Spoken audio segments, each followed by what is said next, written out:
வணக்கம், நான் உங்கள் மீனாட்சி. இன்னைக்கு ஒரு சிம்பிளான சேப்பங்கிழங்கு வறுவல் தான் பார்க்க போகிறோம். இது சாம்பார் சாதம், எல்லா வெரைட்டி ரைஸு, ரசம் வச்சு கூட நீங்கள் சிம்பிளான தொட்டு சாப்பிடலாம். ரொம்பவே முறுமுறுன்னு நல்லா கிறிஸ்பாக நல்லாயிருக்கும்.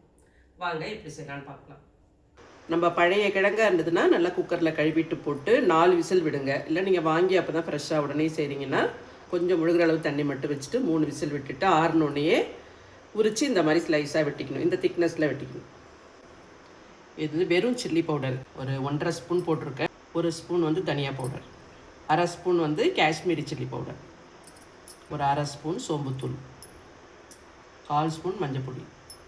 இது ரெசிபிக்கு தேவையான சால்ட். 1 ஸ்பூன் அரிசி மாவு போடுறேன். இது எதுனா ஒரு பைண்டிங்க்கு ரொம்ப நல்லா கிறிஸ்பாக நல்லா வரும் நீங்கள் கிழங்கு வறுக்கும்போது. அதுக்காக ஒரு 1/2 ஸ்பூன் கடலை மாவு போடுறேன். இது வந்து ஒரு ருசி கொடுக்கும், இதுவும் நல்லாயிருக்கும் சேர்க்கும்போது தான். இது எல்லாத்தையும் நல்லா நம்ம கலந்துக்கணும்.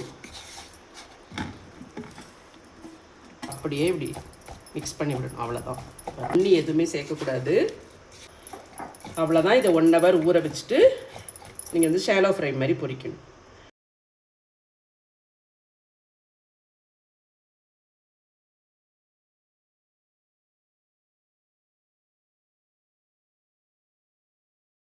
இந்த ரெசிபி உங்களுக்கு பிடிச்சிருந்ததுன்னா லைக் பண்ணுங்கள், ஷேர் பண்ணுங்கள், மறக்காமல் கமெண்ட் பண்ணுங்கள். Bye by.